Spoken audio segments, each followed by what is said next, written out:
안녕하십니까, 임재원입니다. 오늘은 임재원 논천하에서 이명박 전 대통령의 기소와 그리고 재판, 이 주제를 가지고 여러분들과 정치 문제를 한번 얘기해 보고자 합니다. 지금 현재 어제부로, 어제 2018년 4월 18일부로 이명박 전 대통령이 기소되었고, 그 다음에 재판에 회부한다, 이렇게 이제 발표가 되었습니다.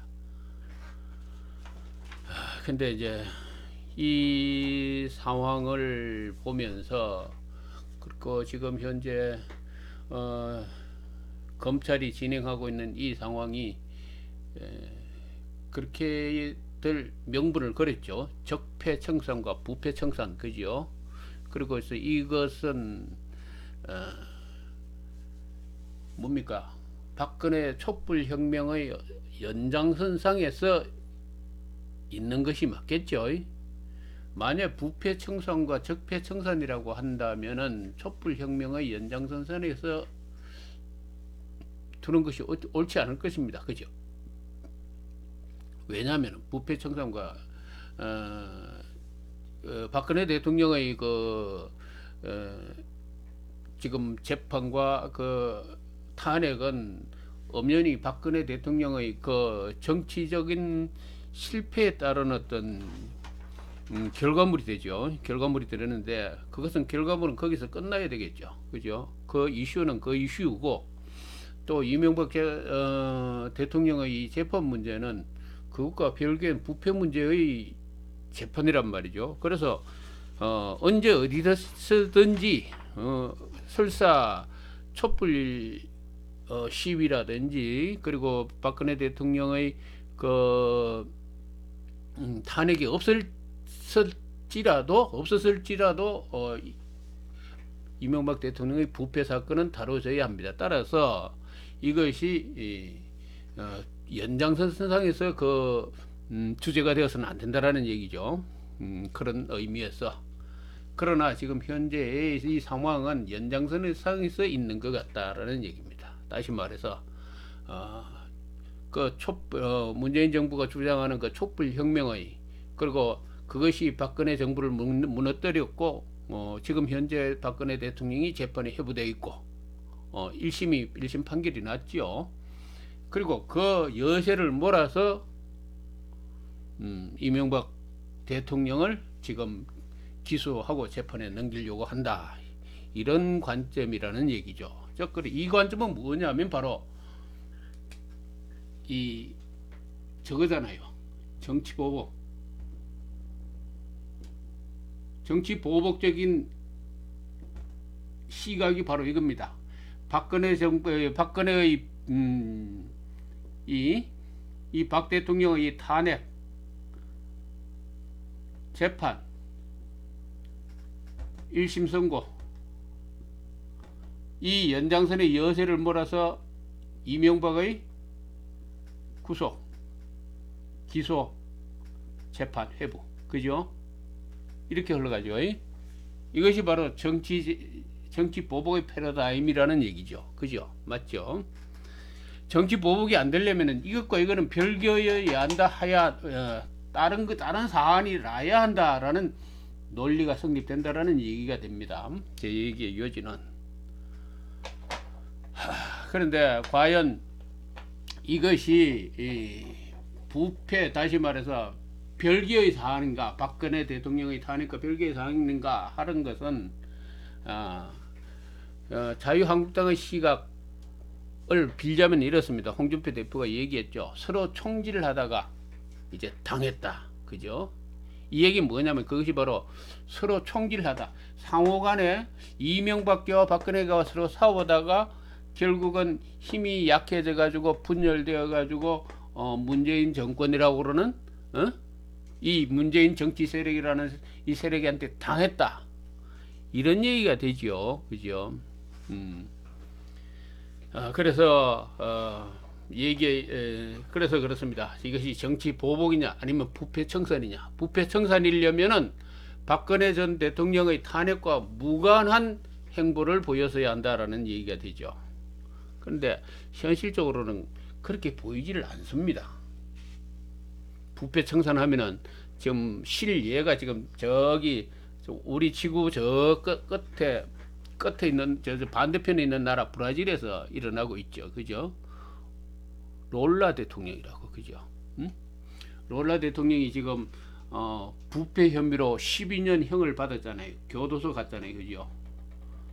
근데 그거 제목이 뭡니까? 복층 아파트를 대형 건설사로부터 복층 아파트를 기증받았다. 이것이 제목이란 말이죠. 이것이 전 세계 매스컴을 탔습니다. 그런데 우리 국민들이 받아들이기에 또 세계가 받아들이기에 그 브라질이라는 나라는 굉장히 청렴한 나라로구나. 그죠? 이거 복층 아파트 그거 받았다고 12년이나 가고 말이죠. 12년이나 그 감옥에 가야 하는 그런 현실. 그리고 전직 대통령이 그리고 또 룰라 대통령 하면은 굉장히 이제 좀 좌파적인 대통령이지만은 뭐 군부나 독점 경제세력 재벌 등등 그런 사람들의 극심한 저항을 받았던 사람인데 어찌하든 간에 그 재임 기간에는 굉장히 큰 업적을 남겼습니다. 많은 지지자들이 있고. 그래서 굉장히 정치적인 갈등과 그 어떤 대립, 그 어떤 정치적인 갈등 사이에 놓여 있는 사람인데 이 사람이 12년을 받아가지고 감옥을 12년 갔다. 와, 그러면 굉장히 브라질이 대단히 부패 지수가 낮고 대단히 선진국이었는가라고 인정을 해줄 거냐라는 얘기죠. 그렇지 않죠. 브라질 하면 굉장히 부정적인 의미가 있습니다. 그리고 또 뭐 그렇게 우리가 이렇게 손꼽힐 만큼 그렇게 손가락 안에 듭니까? 아니잖아요. 그죠? 굉장히 일단 저 개인적인 생각이지만은 굉장히 부정적으로 봅니다. 상당히 좀 부패한 나라 같은데 부패를 다루면서 복층 아파트를 기증받았다고 해서 12년을 간다. 그죠? 이거 당장 뭐로 의미가 해석됩니까? 정치 보복으로 해석되잖아요. 그죠? 자, 그렇다면은 우리나라에 지금 이명박 대통령이라는 사람이 박근혜 대통령은 일단 제외합시다. 이명박 대통령이라는 사람이 지금 기소되어서 재판에 계류시키고 있다. 그리고 실례로 박근혜라는 그 전 대통령이 24년 형을 받았다.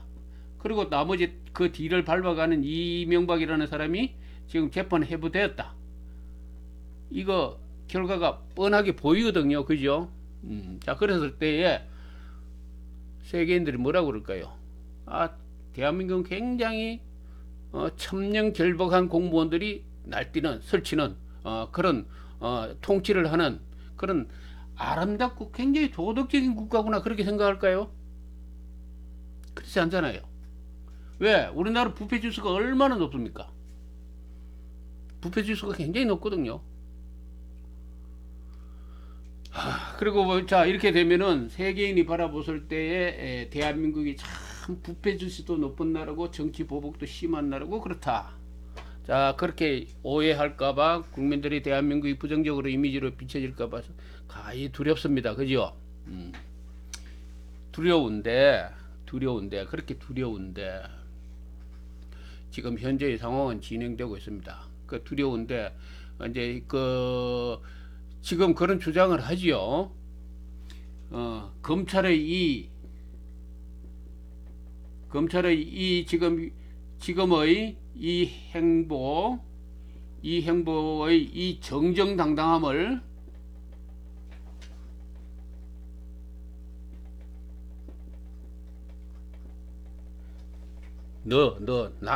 이 사람 너는 부정하는 것이냐?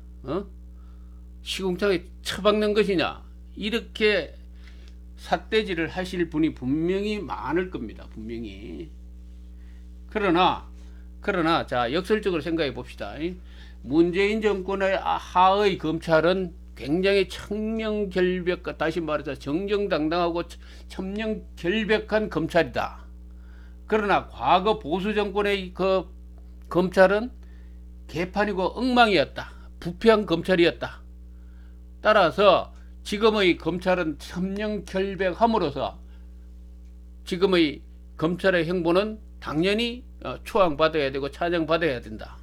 뭐 이렇게 그것을 유도하고 싶지만은 국민들은 현실을 봤을 때 10년 전이나 지금 현재나 20년 전이나 그 관점이 크게 바꾸는 것을, 그 관점을 바꾸는 것을 별로 좋아하지 않거든요. 왜? 합리성이 없잖아요. 그죠?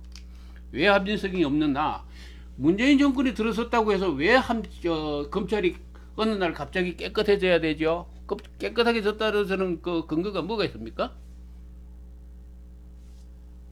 자, 그 논점에서 바라본다면은 국민들은 똑같이 본다는 얘기죠. 똑같이 보는데 지금은 깨끗한 검찰로 봐달라고 얘기하지만은 의혹의 눈을 가지고 있습니다. 의혹의 눈을 가지고 있죠. 하물며 전 세계가 대한민국에서 일어나는 이 청명도 전직 대통령의 구속이라고 그러는 이 어마어마한 이 사건을 그 결과가 뻔하게 보이는 이 사건을 결코 좋은 눈으로 바라보지 않고 있음에도 불구하고 하물며 국내에 있는 이 합리적인 국민 대중들이 그렇게 편협하게 볼까요? 실례를 봅시다. 지난번에 박찬주 대장이라는 사람이 있죠. 박찬주 대장. 이 양반이 뭡니까? 부인의 갑질로 인해 가지고 육군 대장 아주 굉장한 이게 구속까지 됐죠. 이 재판 결과는 어떻게 됐는지 모르겠어요. 뭐로 구속됐습니까? 뇌물수수 혐의로 구속됐어요. 처음에 시발은 어디서 시작했는가 하면은 부인의 공감병에 대한 갑질로부터 시작되었다라는 얘기죠. 이것이 사회 여론화되자 그것이 법적으로 처벌 대상의 주요 대상이 될 수가 없었기 때문에, 법적인 하자가 있었기 때문에, 법리적인, 결국 뇌물수수 혐의로밖에 구속할 수밖에 없었어요. 이건 무슨 얘기냐면은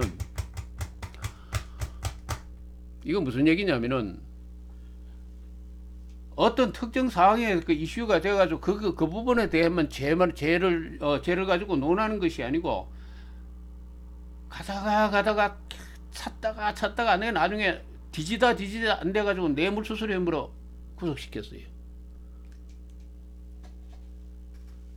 이게 여론재판이죠. 그죠? 어떤 정권의 바람을 타고 일어나는 현상이죠. 정치적인 바람의 그 풍향계에 의해 가지고 일어나는 현상이죠. 이 현상이 일어나고 있다라는 거죠. 그죠? 이런 현상이 일어나고 있습니다. 지금 이명박 이 정권의 이 부패 혐의 같은 경우도 마찬가지입니다. 지금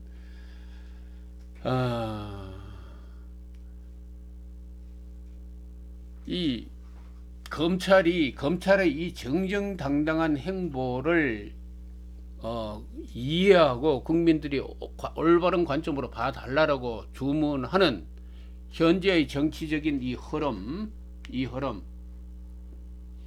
흐름을 과연 좋게 받아들여야 되는가라는 얘기죠. 국민들의 입장에서 봤을 때는 좋게 받아들여야 되는, 이것이 과연 정의고 대한민국을 정의롭고 도덕적인 나라로 몰고 가는 그 어떤 노선이냐라는 얘기죠. 이 문제. 우리 국민들은 이걸 걱정하지 않을 수 없다라는 얘기죠. 지금 하고 있는 것이 과연 대한민국을 올바르게 이끌어가기 위한 그 과정이냐라는 얘기입니다.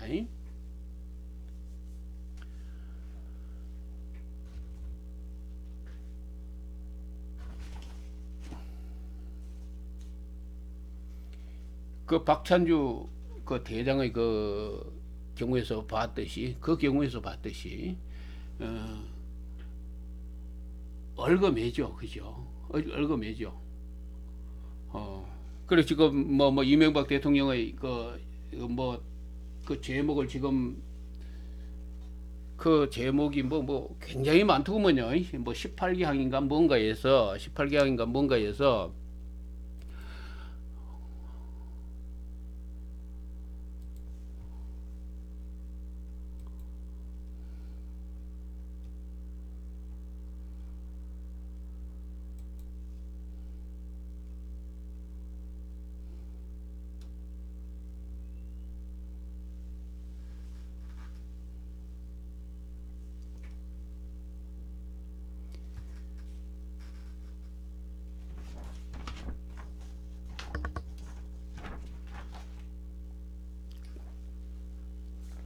그 지금 내용은 뭡니까? 지금 현재 그 자료가 지금 잘 안 뜨네요. 그래서 내가 어떻든 간에 여러분들이 잘 알고 있겠지만은 가장 그 요지는 그러죠.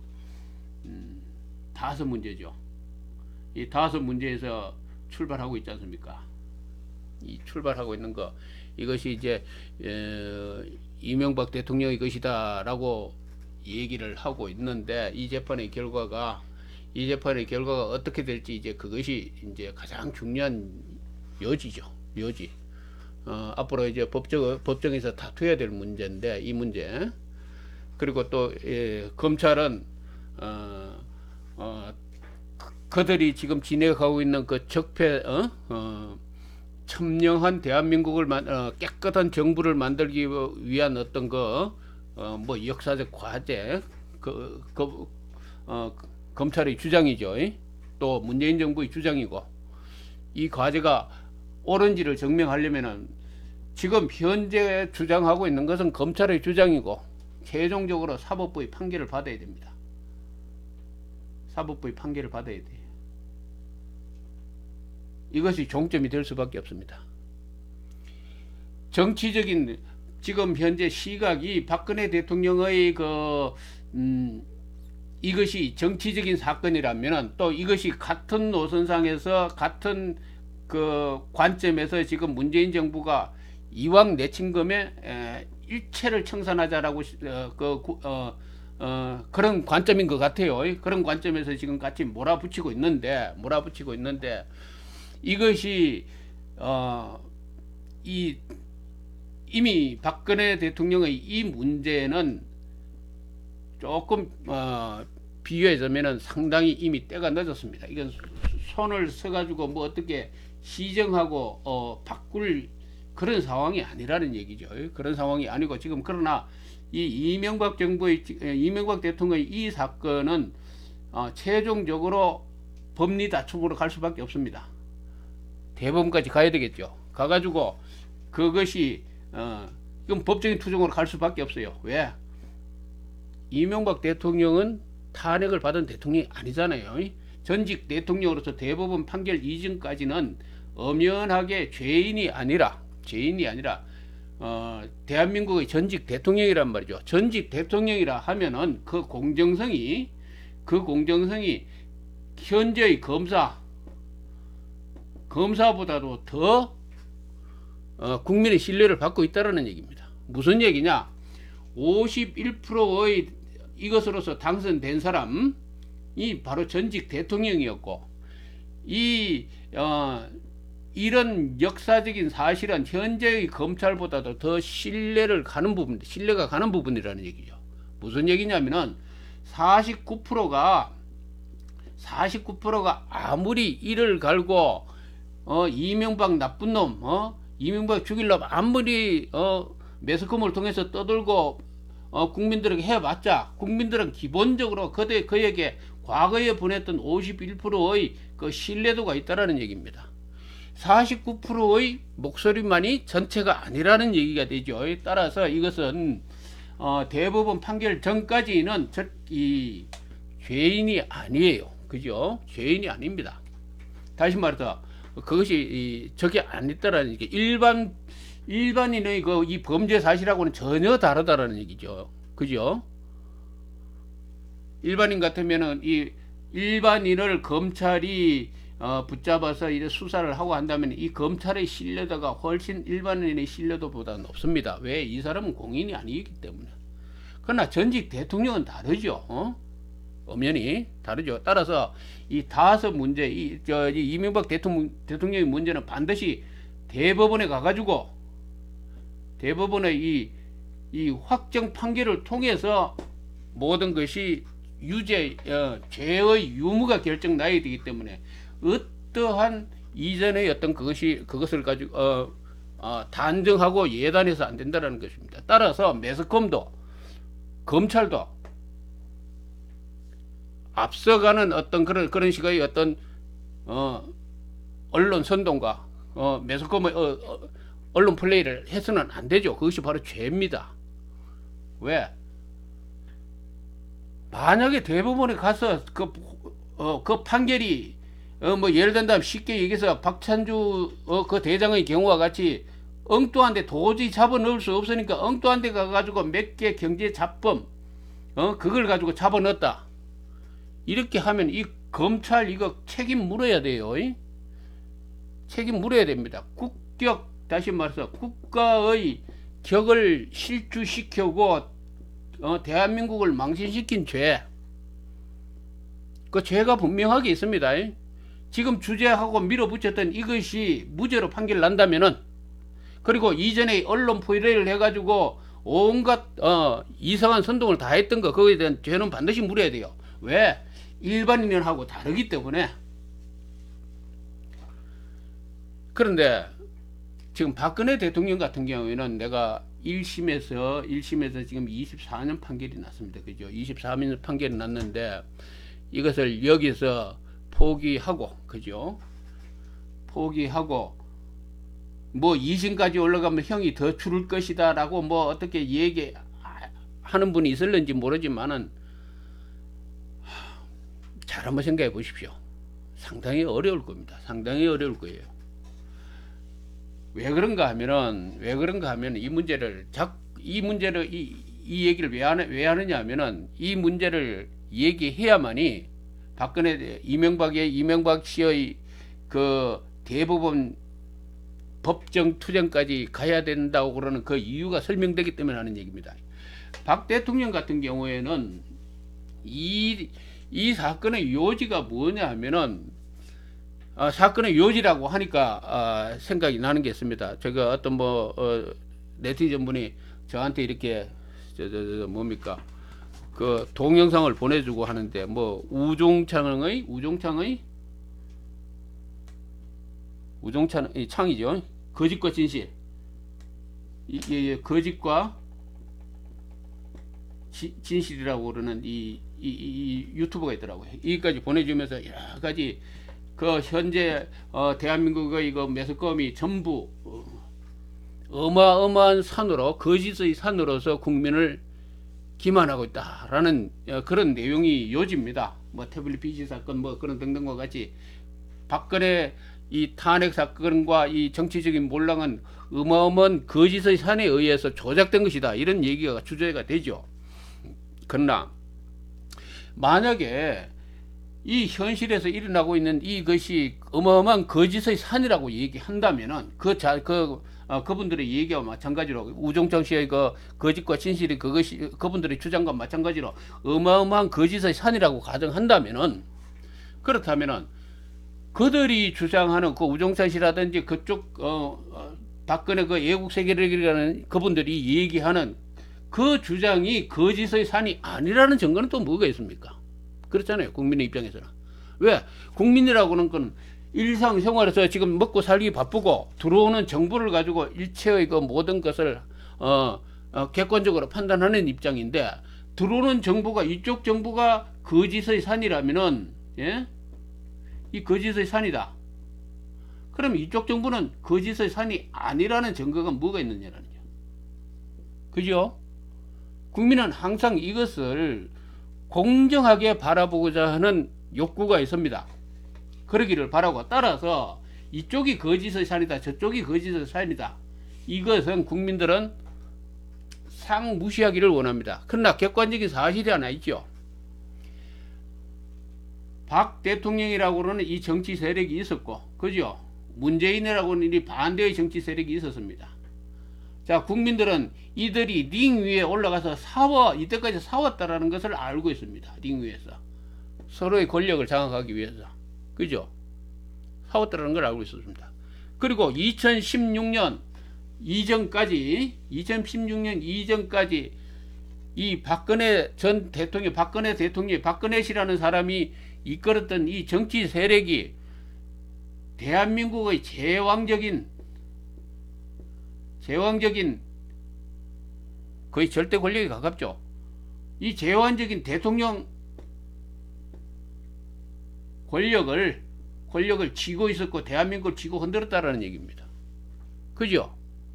그리고 이쪽은 이 박근혜라고 하는 이것을 무너뜨리기 위해서 수많은 노력을 한 세력이 있다는 걸 압니다.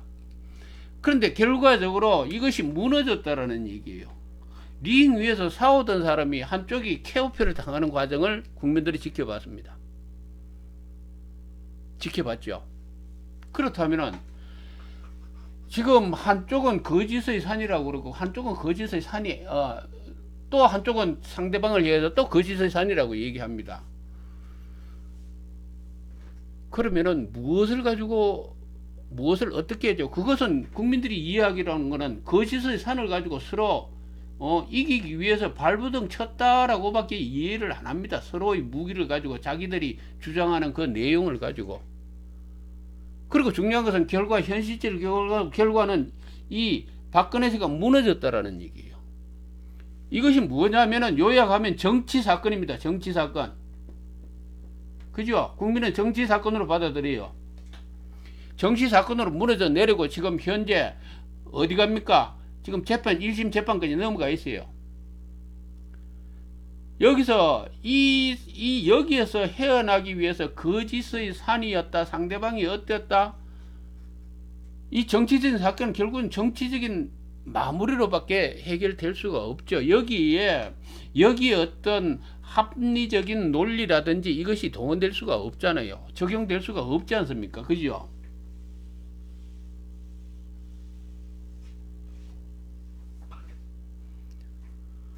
따라서 내가 항상 주장했던 얘기지만은 이 무너지는 과정에서 이것은 쉽게 있으면 바둑 아래 바둑 대국과 같죠.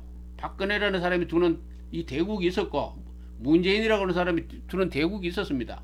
어느 한순간에 겁소를 얻어맞았어요. 자, 그럼 다음 단계에 뭘 줘야 됩니까? 운석, 다시 말해서 바둑알을 잘 둬야 되죠. 그래야 크게 패하지 않잖아요. 그래, 그 크게 안 패하는 방법으로서 충고를 했던 것이 탄핵 전에 사임을 하라라고 얘기했죠. 사임을 하든지 모든 권한을 내려놓으라고 얘기했죠. 그것이 이 문재인과 두는 이 바둑에서 그래도 자기의 집을 최대한 지키는 방법이었다고. 그거 안 했잖아요. 안 했어. 그 다음에 또 안 했잖아요. 그죠? 계속 오판을 했잖아요. 계속 오판. 나는 거듭 얘기합니다. 탄핵을 통과하고 나면은 이 사법부의 사법 3심 재판을 통해서 박근혜라는 사람은 그 뼛속까지 분해될 것이다 라고 주장했습니다. 내가 선언한 것은 그대로 진행되고 있잖아요. 그대로. 그런데 지금 거짓의 산이라든지 온갖 다 얘기하지만은 그러면 상대방이 그러면 박근혜 씨라는 사람을 굉장히 뭘 좋게 봐가지고 살살 다뤄주고 다시 말해서 허점이 있는데 치고 들어가지도 않고 살려주는 방향으로 이렇게 잘해주기를 바라는 겁니까? 상대방은 무자비하게 들어오잖아요. 그죠? 무자비하게 들어와요. 이 무자비한 관계로 지금 설정되어 있지 않습니까? 이 두 쪽은. 그리고 무자비한 관계로 설정되어 있었기 때문에 여기 이제 박근혜 정권이 무너졌으니까 그 다음에 어디를 치고 돌아요? 이명박을 마지막으로 때려잡으려고 들어오잖아요. 지금. 자, 정치 사건이 이렇게 진행되고 있잖아요. 자, 이걸 어떻게 하라고? 이렇게 들어오는데 이 본성이 그런데. 자, 그래서 여기서 살아남는 방법을 살아남는 방법이죠. 그러나 국민은 이것이 기하들의 여러분들의 그 특히 애국 세력이든 또는 뭐 자유한국당의 그 세력이든 간에 그 사람들은 살아남는 이 살기 위한 발부둥인지 모르지만은 우리 같은 3자 국민 입장에 봤을 때는 대한민국이 올바른 방향으로 이 두 세력이 싸워가지고 대한민국을 엉망으로 만들지 말라라는 요구 조건입니다. 본인이 지금 이 방송을 하는 이유도 싸우는 것까지는 좋은데 대한민국을 엉망으로 만들지 말라라는 얘기예요. 그래서 즉 다시 말해서 지금 현재 따라서 이 박근혜라고 그러는 이 애국 세력이라든지 이 양반들은 이미 바둑을 두는 데서 자기 쪼대로 해가지고 지금 축에 몰려가지고 지금 완전 아사직전에 있어요. 이거 포기해야죠. 예? 포기해야죠. 그 다음에 이제 이 문재인 좌파 정권의 세력이나 사람들이 이제 마지막으로 이명박의 숨통을 재우고 돌아오고 있습니다. 그러나 우리가 관람자 입장에 대한민국의 국민의 관람자 입장에 봤을 때는 여기는 오버한다라는 얘기입니다. 오버한다라는 얘기이기 때문에 즉 다시 말해서 대한민국의 그 존재와 의미를 심각하게 훼손하는 지금 상황이 벌어지고 있다는 얘기죠. 무슨 얘기인가? 아까도 얘기했지만은 룰라 대통령이 12년형을 받은 것이 그죠? 브라질의 그 천년 결벽하고 깨끗한 그 공무원상의 정립에 있다라고 세계가 인정하지 아니하고 그것이 정치 보복적인 성격이 강하다라고 단정하는 것과 마찬가지로 대한민국에서 일어나고 있는 이 현상이 대한민국이 굉장히 첨령도가 높고 대단한 어떤 새로운 신시대를 열기 위한 어떤 과정이구나 라고 인정해주지 않다고 있다는 얘기죠. 그래요 안 그래요? 자 그렇기 때문에 우리는 이 정도 이 과정에서 우리가 어떤 부분을 대한민국 국민이 이 정도를 지나치게 오버하지 않기를 바라는가 하면은 사법부의 이 재판 3심 과정을 거치면서 명확하게 그 법의 대한민국의 법의 논리에 의해서 이것이 명확하게 가려지기를 원하는데 중요한 것은 이 사법 판결에 있어서 국민들이 지켜봐야 될 점은 바로 이거라는 얘기죠. 지금 다스가 이명박의 것이다. 이렇게 검찰은 주장합니다. 이 주장이죠. 자, 그렇다면은 대한민국의 이 다스라는 게 뭡니까? 법인 아닙니까? 그죠? 법인 회사입니다. 자, 이 소유 주식은 대부분 가족들이 가지고 있죠. 이 대한민국의 이 법인이라고 그러는 법인 회사의 이 주인은 누구냐 하면은 주주죠. 주주. 이것은 대한민국이 공이 절대적으로 변할 수 없는 대한민국의 경제를 이끌어가는 가장 기초적인 법리입니다.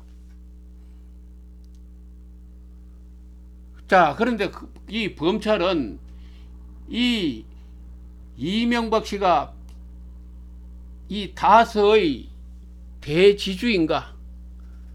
이것을 증명해야 돼요. 이것을 증명하지 아니하고 지금 지인들의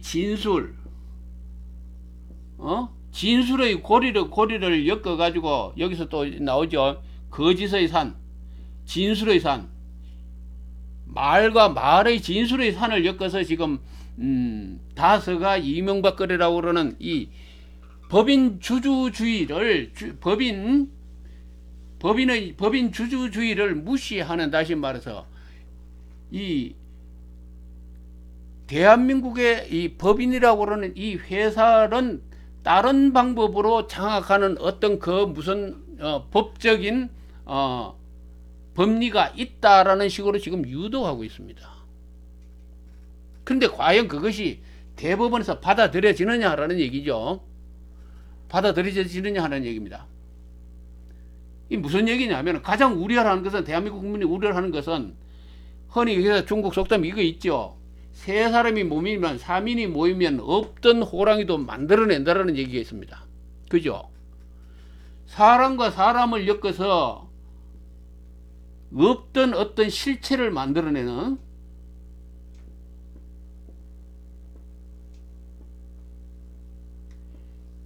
이러한 이 뭡니까? 초법적인 사건이 올해 내년에 일어날 가능성이 있는데 대한민국은 굉장히 우려한다는 얘기죠. 굉장히 우려합니다. 정치적인 바람을 타고. 그러면은 그 얘기를 합니다. 지금 다수의 그 법인카드를 쓴다든지 또는 뭐 영향력을 끼쳤다든지 등등을 얘기합니다. 그러나 중요하게 우리가 생각해야 될 것은 다수 주인하고 예를 들면 경영자가 있고 그죠? 고문이라는 존재가 있죠. 예? 고문. 한 번씩 이렇게 조언을 해주는 존재. 자, 그러면은 주식을 안 가지고 있으니까 주주는 아니다. 그죠? 그럼 만약에 주주가 되려면 차명 이 연결 라인, 법적 고리가 연결돼야 되는데 이것을 누가 찾아내야, 검찰이 찾아내야 되죠. 이 고리를 그러면은, 각 그 주변 인물들의 진술로서 이것을 고리를 연결해낼 수 있다고? 이런 논리를 창조해낼까봐 그것이 국민으로서는 굉장히 두렵다는 얘기죠. 만약에 이런 식으로 진술로서 이런 식으로 연결해가지고 없는 호랑이를 만들어내버리면은 대한민국에 말이죠. 안 잡혀 들어가고 죄 없을 사람이 없어요. 살인을 아는 사람도 언제든지 이 진술로서 이 살인자를 만들 수 있다는 얘기죠. 이 무서운 세상입니다. 이 국민들은 이걸 두려워합니다. 법의 논리가 이 지경까지 간다는 것을 굉장히 국민들은 두려워한다는 얘기죠. 만약에 이렇게 된다면은 앞으로 그죠? 대한민국이 대통령제를 한다면은 대통령 하고 난 다음에 무조건 대통령 끝나자마자 외국으로 망명하는 방법밖에 없어요. 망명을 해야 살지. 이런 식으로 해버리면 뒤져 가지고 진술로 가지고 전부 막 얽어매어 가지고 없는 호랑이를 만들어내 버리면은, 자, 대한민국의 이 엄연한 법치국가, 헌법국가, 그죠? 이 문명한 국가, 이 선진국에서 이런 일이 일어나지 않기를 국민들이 바란다라는 얘기죠. 그렇죠. 자, 다수 지주주의 이 자체를 반드시 검찰이 증명해야 될 것이고, 그 다음에 경영자를 였다. 경영자라면 주주가 아니잖아요. 그죠? 주인이 아니잖아. 월급을 받아야 되죠. 다수로서 월급 받았다는 거 필요하겠죠. 고문 어떤 가끔 한 번씩 혜택을 받아야 되겠죠. 그죠? 그 혜택이 뭐냐? 순옥 여사인가? 그죠? 이명박 대통령 마누라. 그냥 뭐 법인카드를 뭐 1년에 몇 년간, 수년간 한 5억을 썼다나 얼마를 썼다나. 아, 이것이 대가다. 이 고문으로 연결할 수 있는 그 고리가 됩니까? 어떠하든 간에 지금 검찰이 어떤 논리로서 무엇을 하는지는 모르지만은 그것으로서 법정에서 어떻게 이 법적 공방이 진행될지는 모르겠지만은 국민들이 우려하는 것은 진짜 정말로 진실로 그것이 이명박 대통령이 그러하다, 진짜 죄가 있다 그러면은 국민은 얼마든지 받아들일 용기가 있습니다. 이 사람도 마찬가지예요. 합리적인 법 집행과 그 진행 과정이 깨끗하고 공정했다면은 그거 누가 부정합니까? 이명박 감옥 가야죠. 그죠? 그런데 감옥 보낸다라는 게 그 박장주 그 뭐 대장처럼 아주 그 미세한 이 주제와 상관이 없는 어마어마한 지금 20년 30년 지금 공헌하고 있죠. 매스컴에서. 자, 그러면은 나중에 하다 안 돼 가지고 1년짜리 죄를 가지고 감옥에 1년 집어넣어 놓고, 그죠? 이 박찬주 이 대장이 구속 사인과 같이 이것 또한 참 치졸한 거거든요. 그죠? 대통령직을 수행하면서 이거 잘못을 지금 논하고 부정부패를 얘기하잖아요. 집어넣을 게 없으니까 대통령 이전에 있었던 일을 가지고 뭐 한다든지, 아니면 아주 사소한 일을 가지고 감옥 보낸다. 이 대통령 완벽하게 그 업무 수행에 있어서 완벽 무결 원칙에 의해 가지고 조그마한 사안 그거 가지고 감옥에 보냈다. 이런 어거지 논리까지 아마 동원하지 않을까 하는 우려를 합니다. 이런 건 왜 우려냐면은 이런 문제는 어디까지나 대통령 직책은 말이죠. 그 공과를 가지고 따져야 됩니다. 공과. 정치 행위에 대해서는 공이 뭐고 과가 뭐냐. 이 어마어마한 그 제왕적 권력을 한 사람에게 맡겨놓은 이 엉터리 헌법, 그죠? 이 잘못된 헌법에 의해 가지고 대통령직을 수행하면서 어찌 과가 없겠어요? 실수가 없겠습니까? 대통령에게 완벽하게 그 대통령직을 수행했어야 한다? 이건 지나친 거죠. 따라서 감옥을 1년 보냈다. 이걸 무슨 대단한 것이냐 나중에 대서특별할까 과히 두려워요. 이것은 어디까지나 정치 공과로서 따져야죠. 정치 공과로서. 예?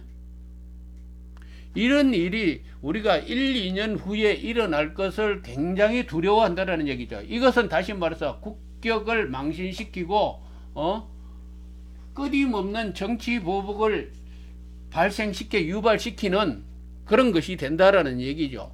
공정성이 전혀 없다는 얘기죠. 조선시대 조선 500년 이 역사에서 사화가 왜 그렇게 처참하게 일어났습니까?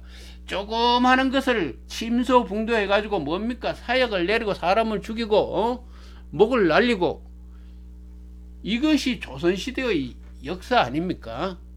예? 이거 지금 대한민국에 반복하려고 그래요? 이거 반복하려고 그럽니까? 자, 따라서 어찌하든 간에 이것이 일어나지 않기를 바라지만은 그리고 지금 현재 진행되고 있는 이것이 대한민국이 올바른 방향으로 진행되기를 바라는 면에서 한 가지 얘기를 하고자 합니다. 그건 뭔가 하면은 지금 홍준표 대표가 그런 얘기를 했죠. 서로 총질하다가 뭐 망했다고 그랬죠. 지금 박근혜 대통령의 문제는 이미 잘못되었어요. 한참 잘못되었어요. 왜? 그건 스스로 택한 겁니다. 올바른 길을 가지 못했잖아요. 예? 내가 전번에 저기에서도 이 얘기를 했습니다만은 길을 똑바로 가야죠. 서울을 가려면은 강원도로 가는 길이 있고 서울 가는 길이 있습니다. 서울을 가려면 서울 길을 가야죠. 박근혜 대통령이 정치적인 승리를 하면 정치적인 승리를 하는 길을 가야죠. 세력만 끌어모아 가지고 자기들끼리 이렇게 모여가지고 세력 과시만 하면 그것이 정치적인 승리가 됩니까? 이미 한참 길을 잘못 가버렸어요. 가버렸는데 중요한 것은 내가 그런 얘기 했습니다. 이명박 대통령의 이 구속은 어쩌면은 문재인 정권의 몰락의 단초가 될 수 있다는 얘기를 했죠. 자, 이렇게 됩니다. 박근혜 씨가 지금 24년 형을 받았잖아요. 그죠? 또 앞으로 더 받을 겁니다. 한 30년도 나올 수도 있겠죠. 딱 나머지 여죄가 있을 수 있으니까. 그러면 이것이 올라간다고 해서 더 좋아질까? 좋아져봤자 얼마 더 좋아지겠습니까? 이 바람이 이런데, 정치 바람이 이런데. 그런데 지금 이명박, 이 여세를 몰아서 지금 문재인 정권이 이명박이라는 사람을 집어넣었단 말이죠. 자, 이것은 충분하게 법리적인 다툼을 할 수 있는 요건이 됩니다. 이 여세가 만약에 이명박이라고 그러는 이것이 대법원 판결이라든지 여기 가서 무너져 버리면 문재인 정권의 이 검찰 수사가 검찰의 이 결과가 무너져 버리고 나면은 이 여파가 박근혜 전 대통령의 이 얘기 주장하는 이 거짓의 산이 동조를 얻어가지고 문재인 정권이 주장했던 그 정당성이 무너지기 시작하면은 이 자체마저도 다시 살아날 수 있다는 얘기입니다. 무슨 말인지 알죠?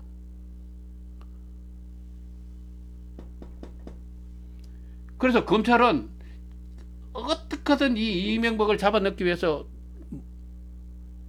총력을 다할 수밖에 없죠. 여기까지 연관이 되어 있으니까 박근혜 대통령. 자, 그렇다면 요지는 간단합니다. 보수가 단결할 수밖에 없죠. 보수가 이명박이 박근혜 쪽에서야 이명박이 밉더라도 이명박이 살아나면 같이 그 지금 주장해왔던 검찰의 주장의 정당성, 그죠? 이것이 일시에 무너져 내립니다. 일시에 무너져 내려요. 이명박 이 사건에서 그들이 주장한 지금까지 주장했던 그 정당성이 인정되지 못하면 박근혜 사건마저도 박근혜 사건에게 몰아넣었던 이것마저도 이 전선마저도 무너져 버린다는 얘기죠. 따라서 이 얘기의 요지는 오늘의 얘기의 요지는 그렇습니다. 일단 문재인 정권이 과거 이명박 정권 그 51%의 이 승리가 있었기 때문에 대통령이 다시 됐잖아요. 뭐 48.7%지만은 그죠?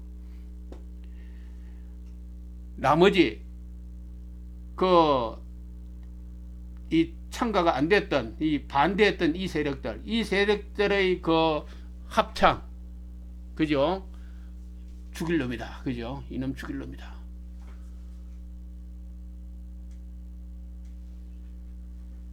이 목소리가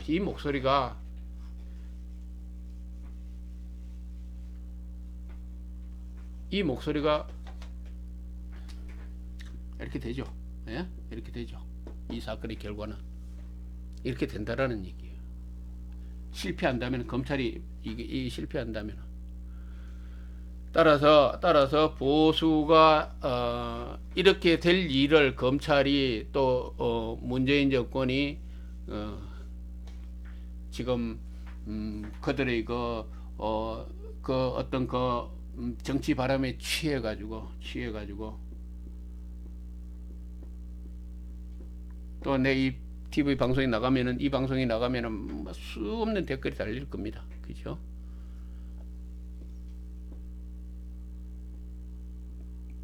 잘못되는 지금 행보를 하고 있죠. 그죠? 잘못된 행보를.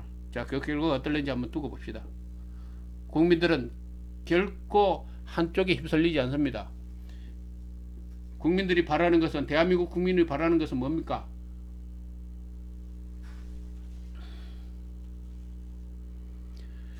대한민국 국민이 바라는 것은, 그죠? 이 한쪽의 그 정치 논리에 휩쓸리지 않는 이 합리적이고 공정한, 그죠? 이 관점을 항상 유지하기를 바랍니다. 공정한 관점. 그리고 이 두 세력이 몰락한다면은 이 관점을 가진 그 정치 세력이 등장해 주기를 항상 기대하고 있습니다. 지금도 기대하고 있다고 봅니다. 국민들은 이 관점으로 집결할 겁니다. 집결할 거예요. 아마 다음 5년 후라든지 여기에 이런 관점을 충족시키는 정치 세력이 등장해서 대한민국을 올바르게 이끌어가기를 국민들은 간절하게 바라고 있을 것이다. 이런 말씀을 드립니다. 오늘 이 얘기는 조금 이 얘기가 길었습니다만은 오늘의 얘기의 결론은 그겁니다. 국민은 결코 이 현재 불고 있는 이 정치 바람에 휩쓸리지 않는다라는 사실을 정치 세력들은 인지하시고 그리고 국민을 두려워할 줄 알아야 됩니다. 오늘 얘기 이 정도로 하겠습니다. 예.